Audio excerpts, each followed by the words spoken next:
everyone here and on Zoom. For those of you who do not know me, my name is Pam Coons. I'm a GI oncologist, director of the Center for GI Cancers, and I also serve as the Vice Chief for Diversity, Equity, and Inclusion. And in this capacity, we have a series of DEI talks for Yale Cancer Center Grand Rounds. And it is my real honor to introduce my friend, Dr. Peter Poullos, who is a clinical associate professor of radiology, gastroenterology, and hepatology at Stanford. He's also the founder and co-chair of the Stanford Medicine Alliance for Disability, Inclusion, and Equity. He received his MD at the University of Texas Medical School at Houston and did an internal medicine residency at University of California, San Francisco. He stayed at UCSF as a gastroenterology fellow. However, after a spinal cord injury, he decided to retrain in radiology and did his residency at Stanford University, where he has stayed on. He did fellowship and then stayed on as faculty.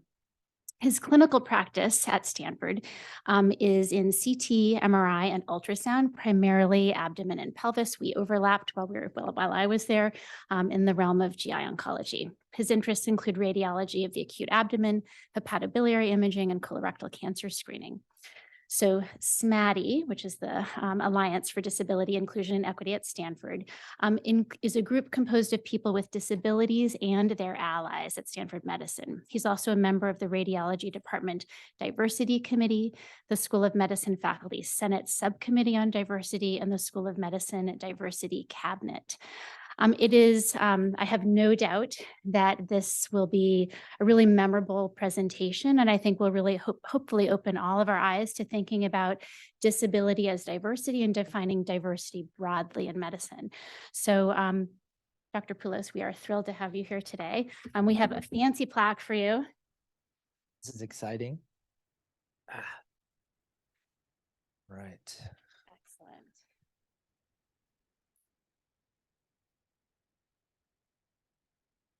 Photo op. All right. Photo op, yes. All right, I turn it over to you. All right, thank you.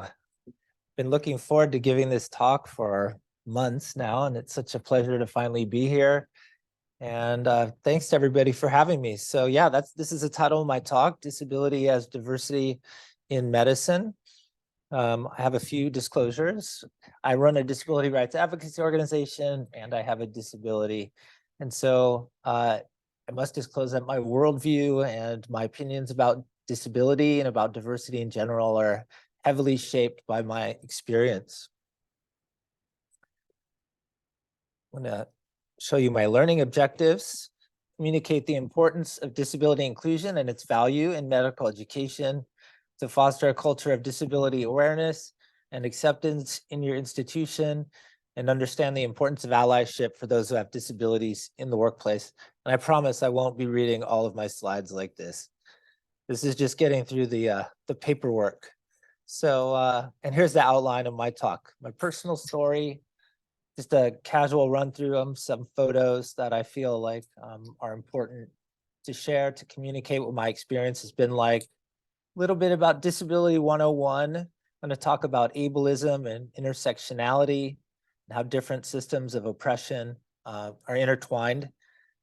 Talk about disability health equity for our patients, and then the equity and treatment of disabled trainees and providers. And lastly, a little bit about organizing and advocating if we have time. So this is me in 2002. I was a medicine resident at UCSF. I was on a ski trip about a year before this picture was taken, and I was sitting there in the lodge or in my room and trying to fasten up my ski pants, but they wouldn't button. And it was my year of internship had finally caught up with me, I think, with all of the bagels and donuts at 3 in the morning. And, you know, the clothes weren't fitting anymore. And Dr. Phil came on and he said something revolutionary. He asked me if my life revolved around food, or if I ever did other types of activities with friends, such as hiking or biking, and I thought to myself, no, this is all I do is eat and drink and work. And so I decided to take up a hobby, and that hobby was cycling, and it was fantastic. I fell in love with it. It was a great time in the outdoors, and I dropped my weight. I was feeling great. And then, so that was like my third year of residency at UC. And then I stayed on to be a GI fellow there. This is a photo of me and my mentor, Dr. John Cello from San Francisco General. And the date of this photo is January 4th, 2003. It was a New Year's party. I remember the date because this is the last picture taken of me while I was still neurologically intact. He's drinking a glass of California Chardonnay, most likely, and I've got a Diet Coke there. I was on call. And so I got pulled away from the party for a variceal bleeder. And I drove into the UCSF main hospital there. I went to the ICU, and my attending and I did a banding on a guy who was bleeding. And this is 6 months into my fellowship, and I was starting to get the hang of procedures. And I'd tried variceal banding before, but I'd always needed to be bailed out at some point by the attending, who would like grab the scope, say, all right, that's enough of you trying to do this. I'm going to take over now. And but this time I did it all by myself. And so I was really proud of that. It was quite a milestone.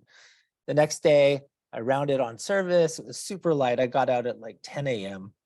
And I went for what I thought was going to be a 1-hour bike ride, just to get in a quick workout, but ended up unfortunately being a 2.5-month stay in the hospital and a total alteration of my life path.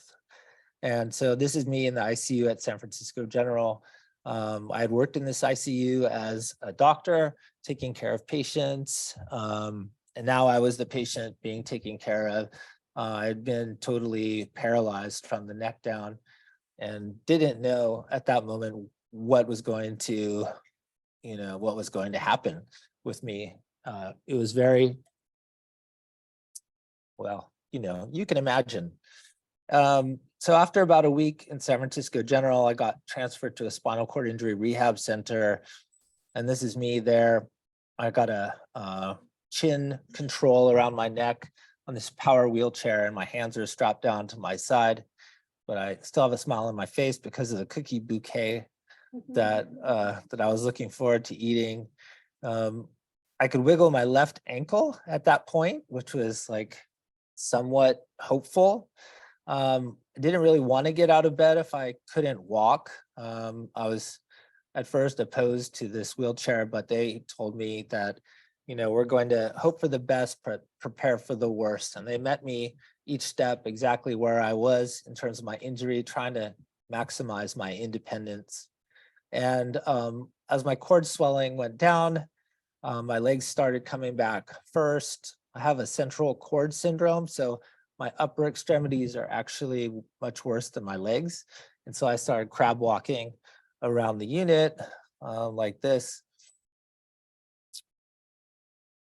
I had to learn how to use my arms again. Also, this is me with a pulley system rigged up to my left hand. And the motivation is hospital French toast. So wasn't so bad, actually. Then eventually I graduated to these parallel bars with full leg braces, and like things just kept coming back. And I was just so fortunate that the biology of my injury was such that eventually I sort of ended up like this, walking around with one crutch. And this was probably 6 months after my injury that I was able to walk like this. So I was 2.5 months in the hospital. Between the hospital and after my discharge, I continued to rehab. And but it wasn't very long after I was discharged that I went back to work. I was really excited to get back to my fellowship. I was feeling very hopeful, somewhat victorious that I'd regained this function, and I was like hoping that I would get back to my baseline. I was also confused and angry. But one thing was very different, and that was seeing patients. It was just completely different than it was before my injury. I found myself with like much more empathy and understanding, and I don't know, a new sense of vulnerability. my questions were different. I wasn't just asking them about, how many stools they were having a day or, their medication dose, but also about their daily life and their frustrations. And so that was great, but it was also frustrating because I couldn't do a good physical exam. I needed somebody to be with me, to help me, like with my stethoscope and opening doors. It was just very inaccessible. And then maybe more importantly, it was also impossible to do procedures. And so I felt like I was going to be trapped in academics, maybe even just in the same place forever. And I wanted my independence and I wanted to practice without barriers. And so I decided to switch into radiology. And this is me as a first-year radiology resident, rocking the CRT monitors. They're learning how to read chest x-rays. And eventually I got this wheelchair van from the state of California. And so I was able to drive to work again in my motorized chair. And then in 2007, I got this Segway, and this is how I cruise around today. I wasn't able to bring it on this trip, unfortunately, but this is how I get around. And so, yeah, I started on the faculty in 2009. I did my fellowship in body imaging, so kind of full circle back to gastroenterology, but from the imaging side. And so at that point, I got heavily involved in education. I was an associate residency program director. I started doing quality and safety work on the performance improvement committee. And I would do scattered bits of disability advocacy or mentorship, more sort of like one-off things. People would come to me and ask for advice, et cetera. But when I stopped doing the APD thing, I decided that I wanted to get involved in diversity work. I mean, diversity initiatives were sprouting up all over campus. I'd always been interested in diversity for different reasons. And radiology announced that they were forming a diversity committee, and they came out with this cool infographic, which I was like really excited about. It has 2 people with visible disabilities. And but then I looked at the members of the committee and I saw that there really wasn't anybody with a visible disability.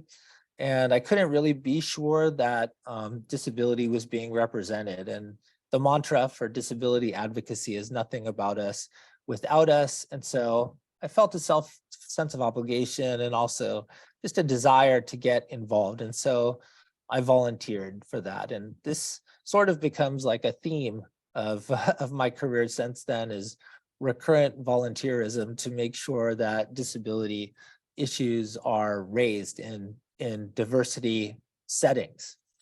And so, but the more I learned about diversity at Stanford and at other places, the more it looked like this, where there was a lot of representation of ethnic and racial diversity, religious and sexual and gender diversity, and all of those things are extremely important. But I felt like, for example, we had a diversity cabinet started at Stanford. It started in 2013 and 2010. And so it had been operating for around a decade. This is around 2017 when I started doing this stuff. By the time I became a member of the diversity cabinet in 2020, it had been 10 years without any disability representation. The hospital was starting up employee resource groups, and they had formed like 7 or 8 out of 9 of them. And the only one that hadn't been formed yet was the disability employee resource group. And so it was just kind of, and this is not, these are 2 examples, but I could give you many more examples of either disability being either an afterthought or last to the table. And so I would argue, and I'll try to make the case later on, that disability has to be part of DEI efforts and why it makes total sense that that's so. But so in 2018, I joined this faculty subcommittee on diversity, and I sort of sheepishly suggested that we work on disability issues, not really having any idea what that was going to look like. And I was really surprised by the enthusiasm and sort of and yeah, the like the excitement around starting something related to disability. The people I talked to actually expressed a sense of relief that somebody was doing something because they had been wanting to do something for some time, but didn't exactly know how that they were going to do it.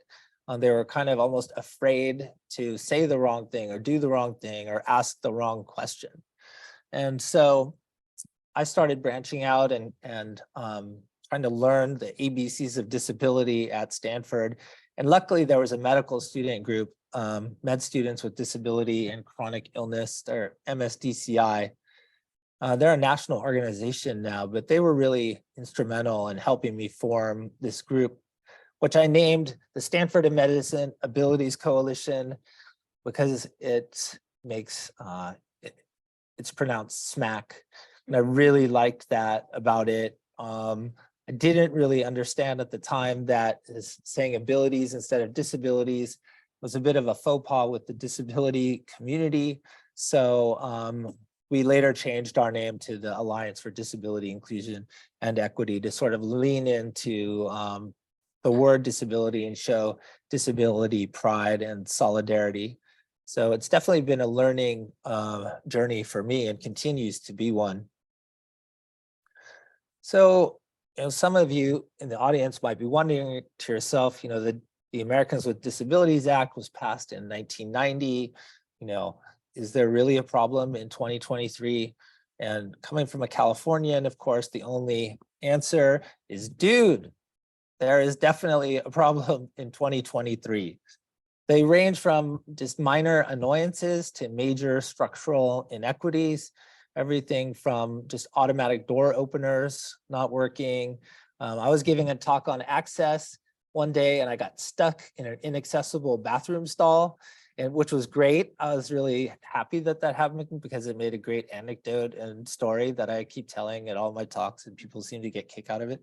But at the same time, it was pretty nerve-wracking because, I was a little bit late to giving my talk. But the stalls weren't built with accessible handles. Then more serious things like people who are disabled asking for accommodations, and those accommodations being inconsistently given or delayed, untrained staff, and even harassment and hazing. So a little bit to back up about Disability 101. I mean, how many people are we really talking about here? This is an infographic from the CDC with 26%, 1 in 4 of adults in the US having some sort of disability. The percentage is highest in the South. This is 61 million adults. This is not a small population. We actually did a survey at Stanford as part of one of the first things that we did. And we, on our responses, we had 26.7% of people at Stanford either having a condition that qualified as a disability under the law or identifying as disabled. The group that identified was only 8%. And so a lot of people, a lot of responses in the survey were like, I didn't even know that I had a disability.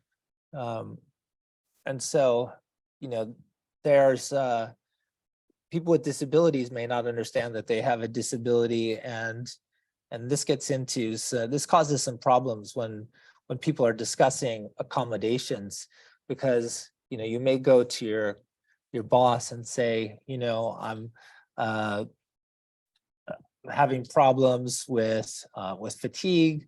I need some breaks from night shifts, and but not understanding that what you're actually talking about is a disabling medical condition, and that person that you're disclosing to might just think you're asking for a favor. And so things don't often get started on the right foot.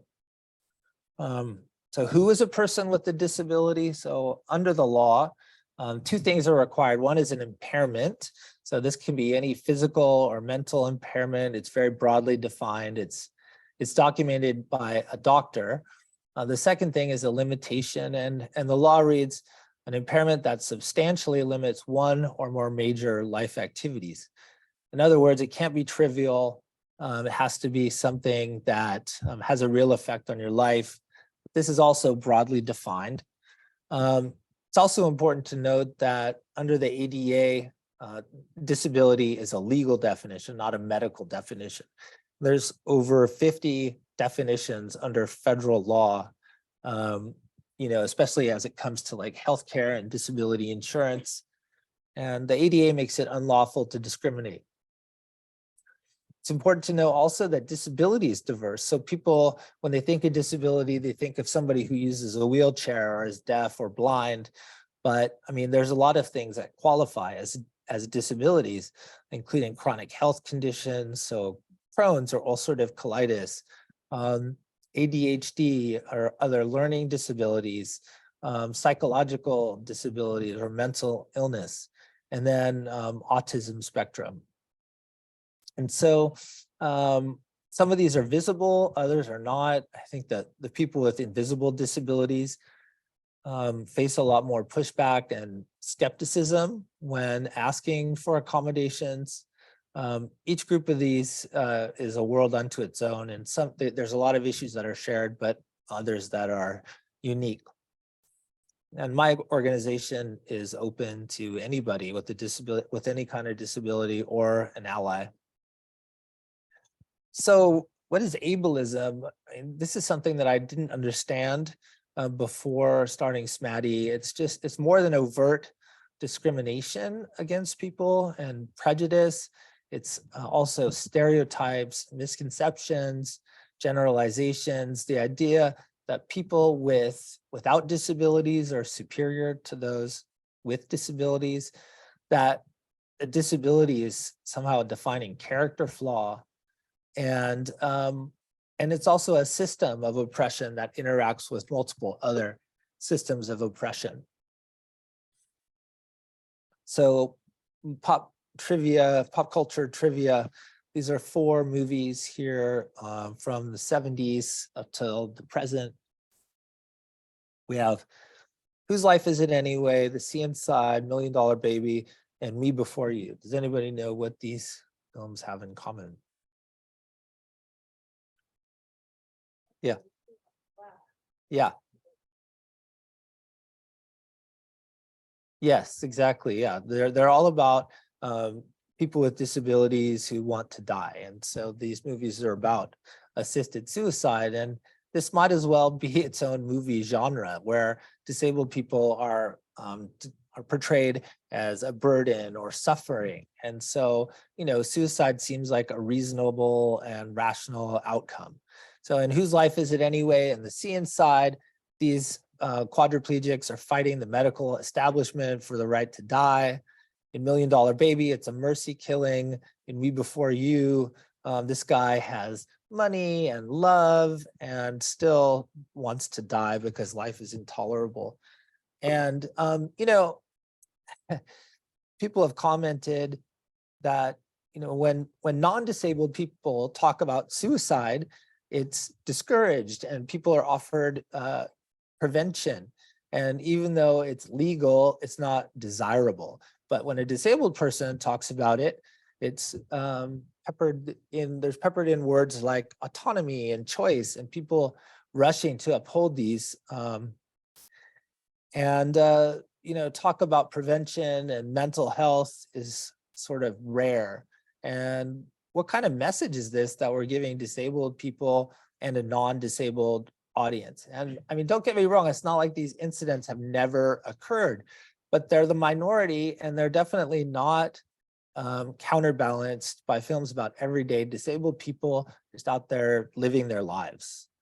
And so healthcare providers are less than immune to this. And so there's this classic 1994 study from the Annals of Emergency Medicine, and they asked 153 emergency care providers beliefs about quality of life after spinal cord injury, and they compared those with quality of life studies of a group of 128 high quadriplegics.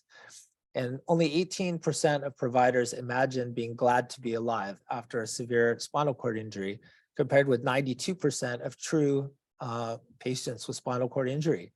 And the imagined quality of life and the outcomes of such an injury were much more negative. And I mean, granted, I don't think I could have imagined being happy after a spinal cord injury either. I was surprised that after a brief period of adjustment, my happiness kind of went back to baseline, which was like so to begin with, even before I had a spinal cord injury, frankly, as are a lot of doctors. And so, I think that part of the problem is that we see disabled people in crisis when they're in the hospital, when they're having like the worst day of their life. We don't see them thriving and succeeding in the community. And so it's a skewed perception. So how does this affect people who are non-disabled? So if you're, I would say, a woman or a sexual orientation or gender identity group or member of any minoritized group, ableism is relevant, and it intersects with other system of oppression. And it's not just these other three, it's many of them. And so intersectionality is a term used to describe what happens when these different isms intersect. And so, for example, disabled women may experience oppression that's specific to their disability or to their gender or some combination of both. And so poverty and under-resourced issues can make people less able to access supports, which further exacerbates disability and ableism, and other societal systems of oppression can also contribute to ableism. So if you're under-resourced, you're also more likely to be disabled due to a lack of healthcare or education or other resources. And then when those people are disabled, they're even further pushed to the side and face additional barriers. So I would say it's important, in order to address ableism, we must address these other systems of oppression. And in order to address these other systems, we also have to address ableism. And there's this wonderful book by Kim Nielsen, A Disability History of the United States. And it was an eye-opener for me. And I'm going to break the rule again of reading something off the slide, but I can't say it any better than in the book. And when disability is considered to be synonymous with deficiency and dependency, it contrasts sharply with American ideals of independence and autonomy. This idea of pulling yourself up by your bootstraps and be, the rugged mountain person. Disability, therefore, has served as an effective weapon in contests over power and ideology. So, for example, at varying times, African Americans, immigrants, gays and lesbians, poor people and women have been defined categorically as defective citizens incapable of full civic participation. And so the idea that these ableist arguments are used to justify discrimination and oppression was really like a major epiphany to me. And this manifests as, for example, disabled people being categorized as unfit for certain jobs, and that's used to justify their exclusion in the workplace. And ideas about what is normal or desirable in terms of physical or mental attributes were used to justify discrimination based on race or gender. And then, of course, there's the eugenics movement, which was very popular at the beginning of the 20th century, that was used to justify sterilization, segregation, and euthanasia of not just disabled people, but also people of color, ethnic minorities, and others. And you could even take it one step further into like colonialism and imperial exploitation, and the idea that certain people were in need of civilizing and that our culture is superior. And so I just think it's really critical to be aware of these intersections, to actively work to challenge and dismantle them. So now we're going to talk about disability and healthcare and our patients. How well are we serving our patients with disabilities? So this graph is from the CDC. It's divided into social determinants of health, and health risk behaviors, and access. And people without disabilities are in the light blue, and people with disabilities are in dark blue. And you can see that people with disabilities are more likely to be unemployed, to be victims of violent crime, to have premature cardiovascular disease, to be obese, to smoke cigarettes, to engage in no leisure time activity. They're less likely to be current with a mammogram, and they're more likely to be needing medical care due to cost. But in other cancer sort of categories, they're also less likely to be screened for cervical cancer because they're falsely assumed to be asexual or non-sexual by their providers. We did a study recently of the accessibility of US comprehensive cancer websites recently, and this is unpublished submitted data.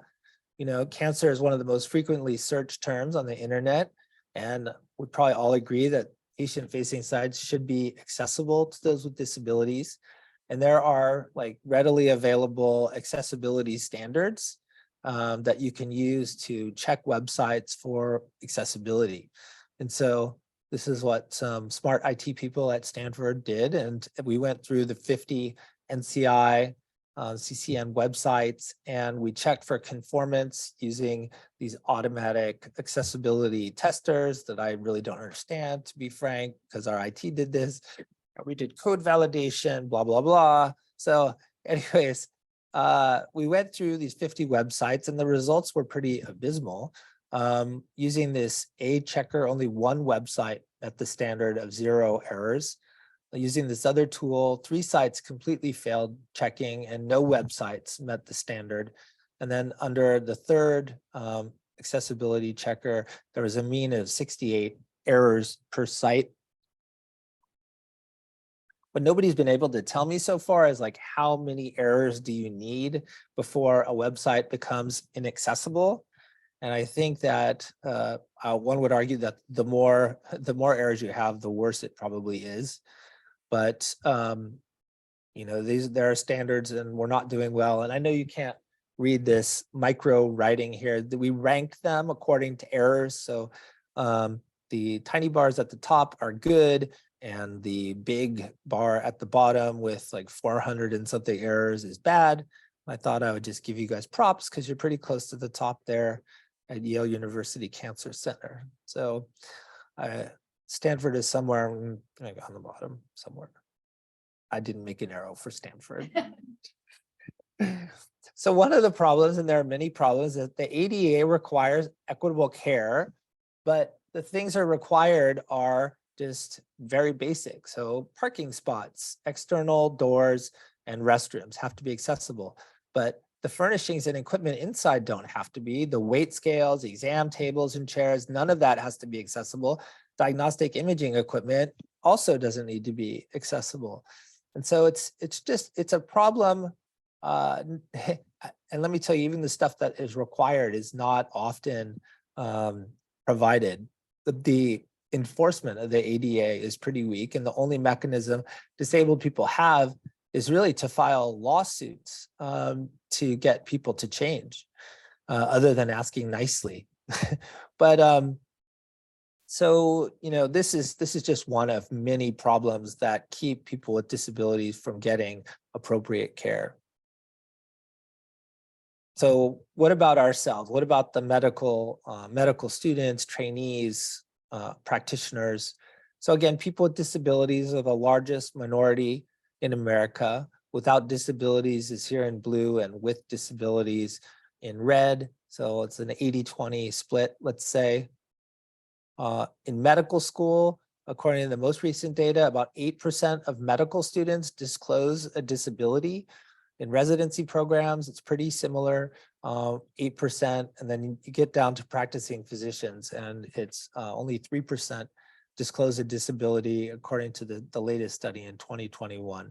So it's like highly underrepresented amongst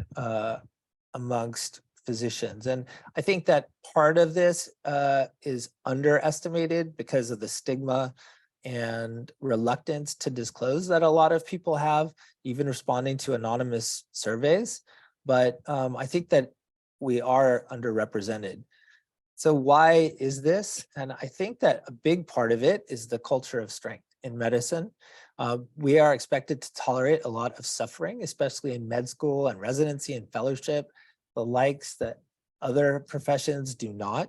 I mean, we're expected to work long shifts, don't complain, don't ask for help, just be super fast and efficient. We're not given any time for self-care. And then we brag about how busy we are. And I only slept 5 hours last night, and I'm doing the job of 3 people in my administrative roles, et cetera. And things are changing. I think that, people are starting to focus more on wellness issues, but even then, I hear a lot of talk about resilience and, developing personal strength when people need to be talking about fixing a system that's broken. And this idea of a superhuman physician rushing in the room to save the day is a damaging stereotype. I would say that the real superhero is a doctor who can connect with the patient, who has empathy and has the creativity to solve the problems that our patients expect us to solve. And certainly one can do that without having a disability, but I'll make some additional arguments later. So this is one of my proteges. Her name is Suchi Rastogi. She's a 3rd-year medical student at Stanford. I met her after a miserable experience she had during her first rotations. She had been diagnosed with an uncertain neurologic condition around as she was exiting the PhD phase of her training and going into the clinics. And she didn't know who to turn to for help. The advertising or the assistants directing her to like a point of contact where she could ask for help with accommodations was completely lacking. And so she bounced around for a long time before finally figuring out the right person to talk to at the Office of Accessible Education. She brought in her disability documentation. She got a letter stating what her accommodations should be, and she was handed that letter to then go deliver to her attendings. And deliver she did, sometimes delivering up to twice a day to different attendings who were rotating on her service, often in public places. Some of the supervisors openly challenged her accommodations. She was granted an accommodation to sit down on rounds occasionally, and to asking the team to take the elevators, but they would still take the stairs.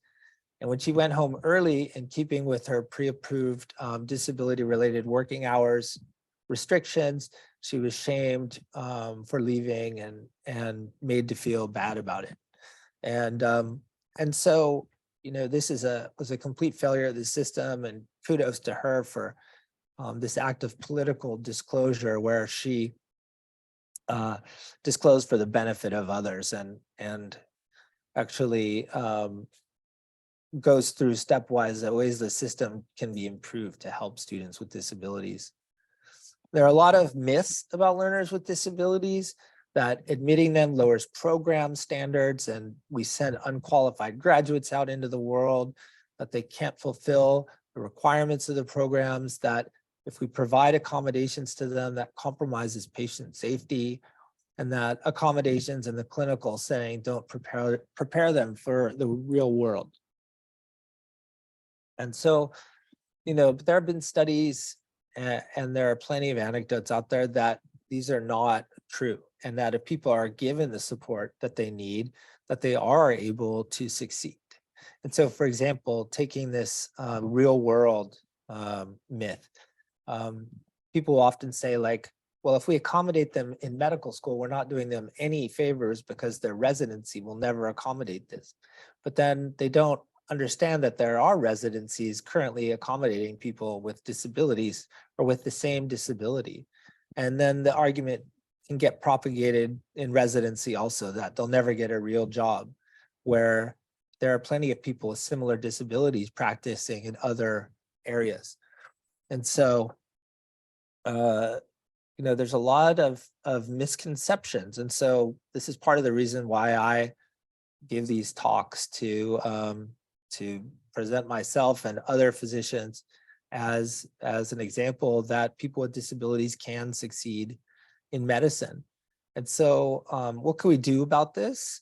I think it's very important that that we consider our approach to disability inclusion. So this is a pyramid. The first level is compliance. This is where most places are at. So this is law as the ceiling. So we will do the minimum necessary to accommodate, but no farther. We will follow the law to avoid lawsuits. Then the next level up is the spirit of the law. This has a more liberal interpretation, and this is law as the floor. Some institutions are at this level where they take a more nuanced view and look at disabled people as an opportunity for practice or environmental improvement. And they speak of going above and beyond the law. And then the pinnacle of the pyramid is a transformative approach. And I would argue that this approach doesn't really exist anywhere. You get glimpses of it. The transformative approach focuses more on social justice, looks at disability as just another difference, that it's normal, that disabled people are assumed to be present and that their experiences are honored. This is an anti-ableist system. It's flexible. It's focused on universal design to benefit everyone. And the idea that we should reflect the same diversity as our patients. And this is what we're striving to achieve. My own experience with Stanford radiology was overwhelmingly positive. And my program director here, Dr. Desser, she's very open-minded. She understood her flexibility as a program director, what was required, what wasn't required. And we focused on putting together win-wins. So for example, pairing me up on call with people so that I would be an extra person to help relieve the load on my colleagues. On IR, for example, I would carry the consult phone. And so everybody else wanted to be doing procedures and seeing patients. And I was more than happy to just like talk on the phone and like get the patient history and review the imaging and talk to the attendings and fellows about the treatment plan. And so I think these win-wins are also important to cultivate if they can be, although it shouldn't be a requirement. One thing that's really enabled me to succeed at Stanford is a volunteer program I have for pre-med and foreign medical graduates, where they come in and they give me assistance throughout the day. And in return, they get mentorship, they get exposure to medicine and letters of recommendation, et cetera, and all the other benefits of having a mentor who's a physician. And this doesn't cost the hospital anything, and is an example of another win-win. And I think I'd be remiss to not mention my residency classmates who are also like very giving and supportive.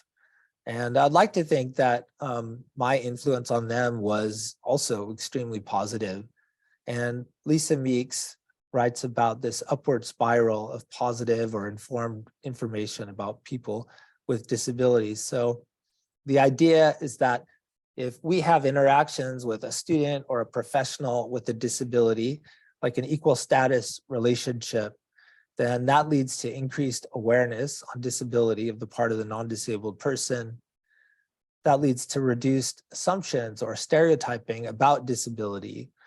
And that has the ability to inform patient care and reduce the stigma and stereotypes that we bring to the exam room or to our clinical encounters, and hopefully reduces healthcare disparities caused by stereotype.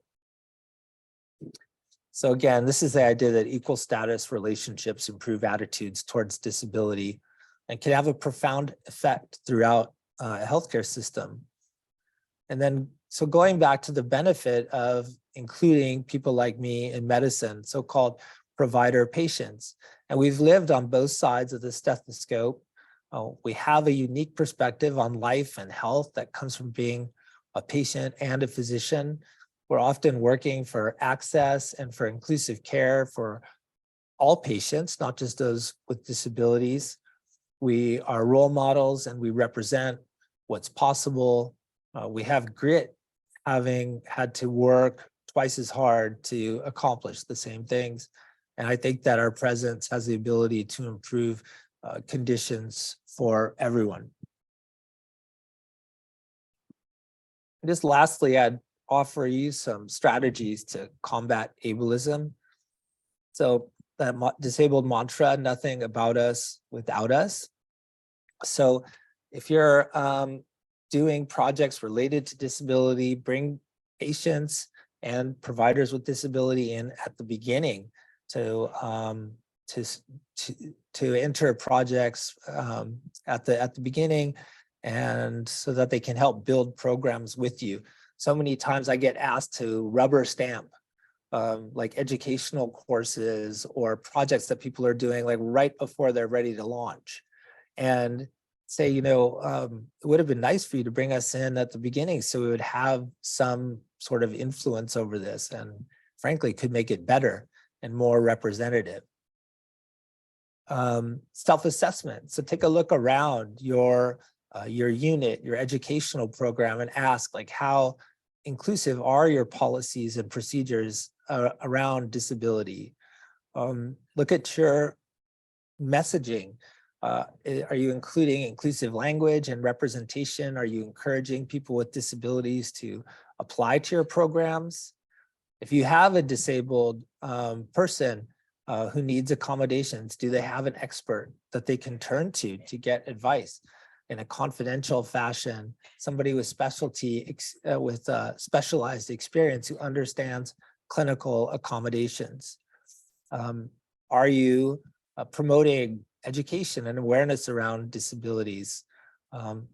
Events like this talk today, and then looking at your diversity programs, do they include disability? And I would say that's extremely important. And it's just crucial to form alliances between groups that are underrepresented or minoritized to work together to address these common issues of discrimination and to dismantle these systems of oppression. So I realize this could be a bit overwhelming, especially for people who haven't heard a talk about this before, but there are plenty of resources out there. You don't have to reinvent the wheel.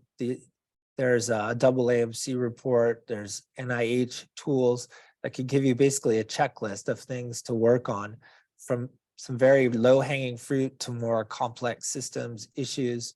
There are books, there are websites, and I would challenge you, could you put something like this on Yale's website, that you support and encourage applicants with a wide range of abilities and disabilities, including disabilities that are not immediately apparent? Could you invite disabled people to come to Yale and to be a part of your culture and to contribute?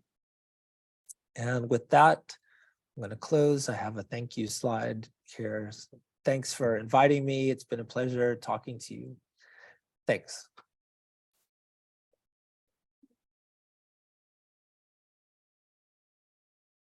Dr. Poullos, thank you. That was powerful and truly inspiring, and I think really helps us think about diversity in very broadly. And I learned a lot. Even though I've heard you give talks before, I learned a ton. So thank you so much. I'd love to open up for questions. We thank you for leaving. We have about 10 minutes. Any questions from the room? And then I'll take a look at our chat also. Questions? Complaints, concerns? Maybe I'll ask a question to start. You raised this issue of disabilities that are not apparent. Can you kind of speak to that in terms of us thinking more broadly about being inclusive of really invisible disabilities? Yeah. So yeah, as I mentioned, people with invisible disabilities have a more difficult time accessing accommodations. And I think that we have this inherent sort of skepticism in medicine that sometimes patients are either not telling us the truth or the full truth, or maybe exaggerating their symptoms. There's a stereotype about people with disabilities trying to game the system and get something for nothing. That, you know, that accommodations are more like favors or special treatment rather than rights. And so, and I think it's just difficult for people and human nature to sometimes, you know, look at somebody who looks well and who's complaining of something that can't be seen and really asking, like, is this true? You know, and a lot of people I talk to say the same thing. You know, the comments are, but you look so good, or are you, is it really that bad? People, especially with like chronic pain, have like a special a special sort of experience. Pain is something that I think is incredibly difficult for us to gauge. I mean, impossible to gauge how much suffering somebody is undergoing. And so I think that sometimes we underestimate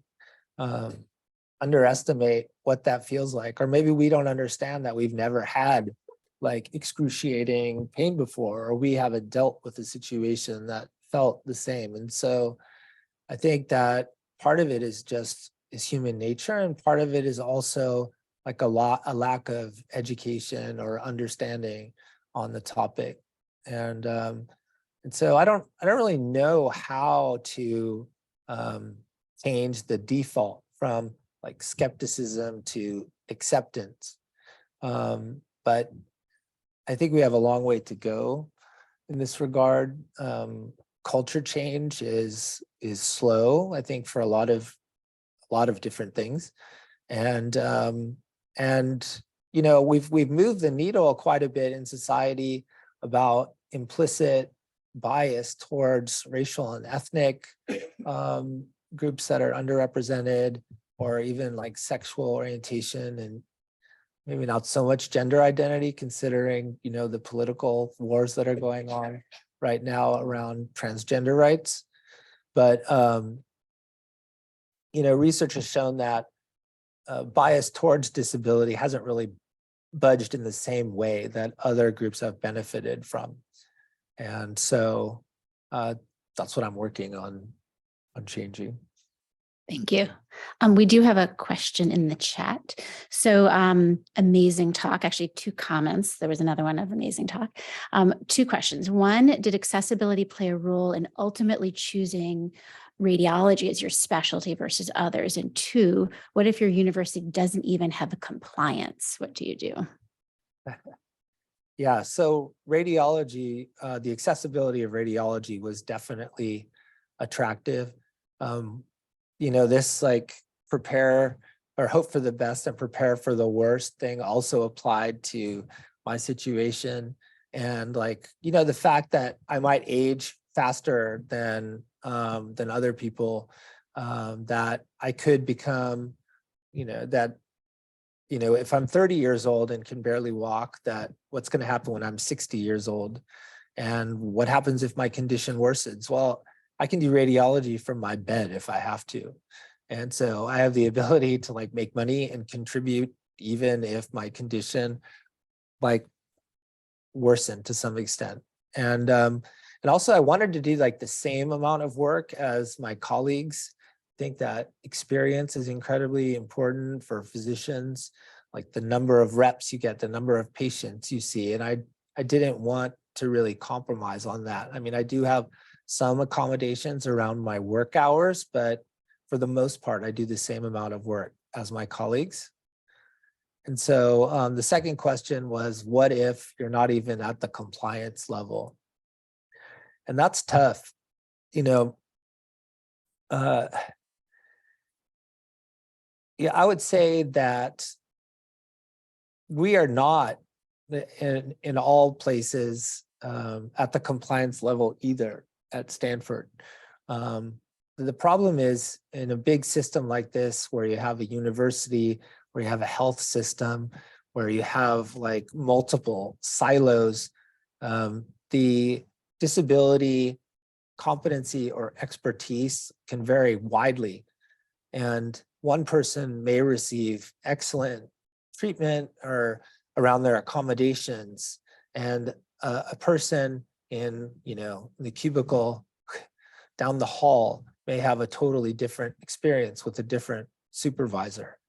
Our students at Stanford are relatively well supported, and they have like specialized people in the accessible education office who deal with their cases, but like the residents don't, postdocs don't, and so they often get left behind.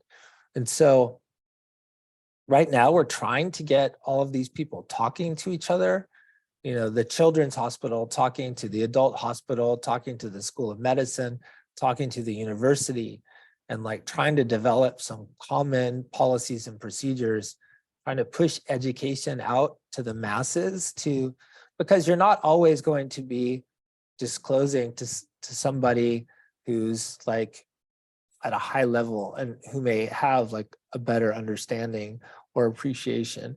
You may be just like disclosing to, if you're a nurse, like the charge nurse, and she may not have any inkling about that you're even disclosing a disability or what the resources are that are available, or what her obligations are or his obligations are under the law.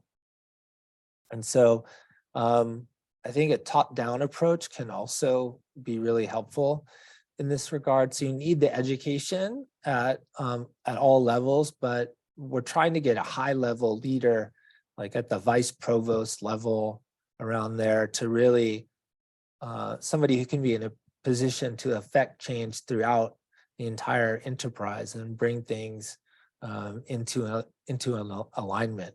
And right now we don't have that. Thank you. Any other questions from the audience before we close? Yes, Kevin. Yeah.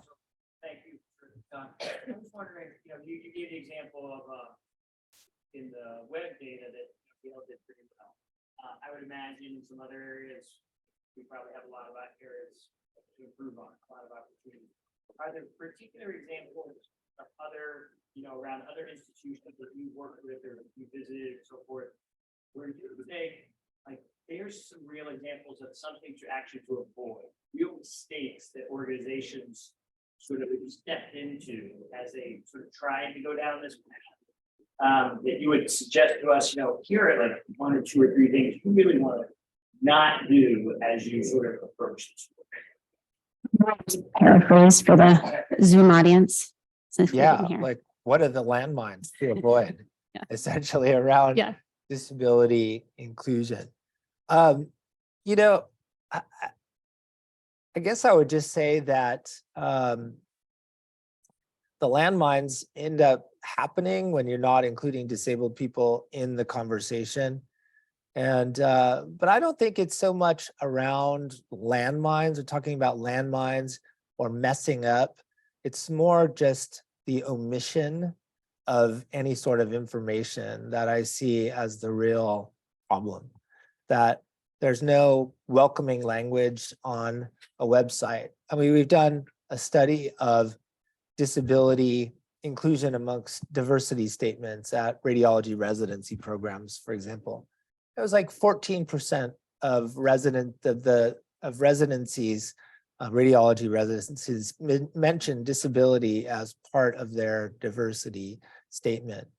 And then you go and people have looked at like, is the information on a website easy to find? Is there a point person that people can go to? Is there a clear process for requesting accommodations? And it's really just frequently missing.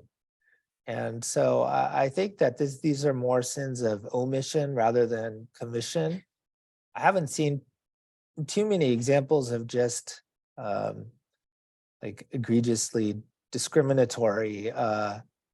Well, I would say actually that these legalistic sorts of things that people put into like technical standards and the way that accommodations are described in materials can be very discouraging. Like people with a bona fide disability maybe entitled to reasonable accommodations that don't interfere with the essential functions of their job according to applicable federal and state laws. Like this sorts of things can be like very intimidating and discouraging for somebody. So, and there are examples like in those resources, and I can share those with everybody, of like the things that you can say and do, very low hanging fruit, to make your institution more more inviting, you know, in a very easy, in quick, short order. Of course, it can't be just about the messaging. You also have to change some of the processes behind the scene, but language is important. Great, thank you. I think we are at time. So thank you again, Dr. Poullos. This was just an incredible talk today. Thanks, man. Thanks, everyone.